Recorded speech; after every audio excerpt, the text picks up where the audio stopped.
है आपसे जो कहना है, डिस्कस है हमारी, कि विपक्ष आखिर क्यों डरा हुआ है? क्या ईडी क्यों लेकर डरा हुआ है या किसी और वजह से डरा हुआ है? क्योंकि जो बात होनी चाहिए थी देश में वो नहीं हो पा रही। जर्नलिस्ट महोदय, कहावत है कि चोर के दाढ़ी में तिनका। जी। आज चाहे पक्ष हो चाहे विपक्ष हो, कमोबेश अगर आप देखेंगे तो दोनों तरफ एक ही थाली के चट्टे बट्टे लोग हैं। जी। आज हमारे देश के अंदर अच्छे लीडर, अच्छे जनप्रतिनिधि की बहुत कमी है, एक तरह से है ही नहीं। लोग ढूंढ रहे हैं ईमानदार नेता कौन होगा।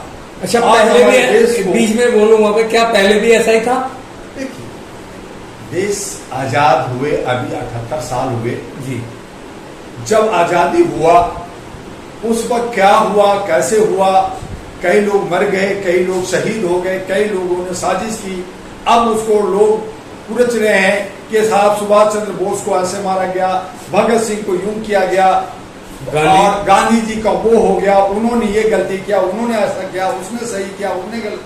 ये सारी चीजों को लेकर के कुछ वक्त निकला, लोगों ने राहत दी कि भाई चलो हम कम से कम आजाद तो हुए, हमारे जो नेता है वो बेहतर राह पे ले जाए। लेकिन धीरे धीरे वक्त बदलता गया, नेता बदलता गया, लोग चोर उछक के आते गए, अपने हित को साधते गए, राष्ट्र गया भाड़ में, जनता गया भाड़ में, और इस तरह से एक उथल पुथल आया।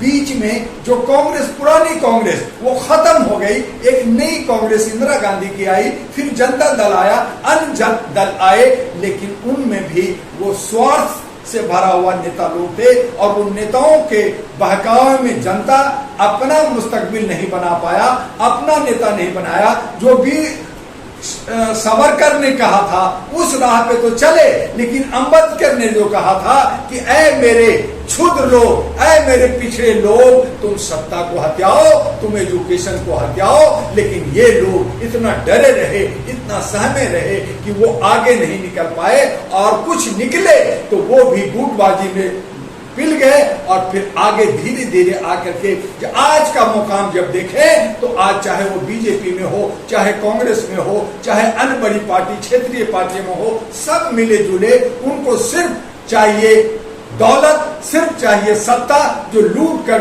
करके वो सारा करते हैं। ये भारत है, गरीब ऐसा भारत देश है जहां के हमारे लीडर जो है एरोप्लेन में उड़ते हैं, 40 गाड़ियों में चलते हैं, बड़े बड़े महलों में चलते हैं, बड़ी बड़ी सैलरी लेते हैं, बड़े बड़े पेंशन लेते हैं, सारी सुख सुविधा लेते हैं। क्या किसी देश में, विश्व के बहुत सारे देश है, आपको वहां ऐसा मिलता है क्या? गरीब से गरीब देश अगर आपको कहीं ऐसा मिल जाए कि जिस तरह से ये लूट रहे हैं, चाहे आप नीदरलैंड को ले लें, चाहे जो है किसी और देश को ले लें, स्विट्जरलैंड को ले लें, आप वहां देखेंगे, डेनमार्क को लीजिए, और कई ऐसे देश हैं जहां की प्रधानमंत्री, जहां का राष्ट्रपति साइकिल से चलता है और जनता के बीच में चलता है। लेकिन आज हमारा नेता को सब हाई फाई जेट सिक्योरिटी चाहिए, और जनता भीख मांग रहा है, जनता जो है नंगा घूम रहा है, जनता सड़कों पे घूम रहा है, और इनको परवाह नहीं है। तो इस तरह का जो माहौल बना है, तो उसमें देखा देखी जो आज पारिवारिक पार्टियां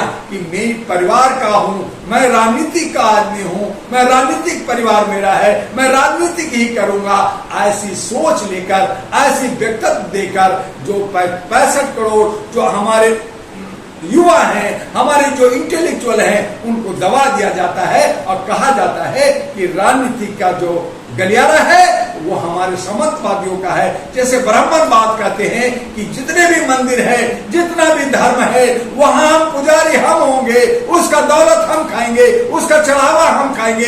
ऐसे ही मुसलमानों में है कि जो दरगाह है, जो मस्जिद है, जहां भी पैसा आता है, जहां भी चंदा आता है, वो बड़े सामंती लोग कब्जा कर रखा है। तो कमोबेश हिंदुत्व में भी वही हालत है, कमोबेश मुसलमानों में भी हालत है, और कमोबेश अन्य समाज के अंदर भी यही है। और नतीजा ये है कि जनता आगे नहीं आ पाती, जनता के मानवाधिकार को कुचला जाता है, उनके हक अधिकार को छीना जाता है, उनको दबाया जाता है, उनको गरीब बना के रखा जाता है। और यही पॉलिसी में वो लोग जो राजा पहले राज करते थे, मुगल राज किया, अंग्रेजों ने किया, ये डिवाइन रूल कर करके ये शासन कर रहे हैं। लेकिन अब धीरे धीरे वो गरीब, वो जो पिछड़े, वो जो गिरे हुए, जिनको आप कहते हैं कि ये कुछ भी नहीं है, कीड़ा मकोड़ा है, अब वो भी अपना औकात समझने लगे हैं, अपना हक अधिकार लेने लगे हैं और आगे पंक्ति में आना चाहते हैं। नहीं लाएंगे तो वो खुद आएंगे।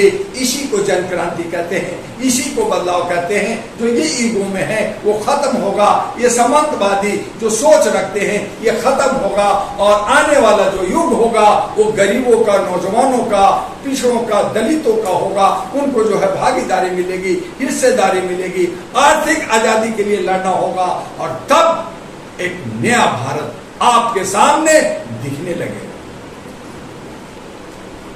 चलिए एक और टॉपिक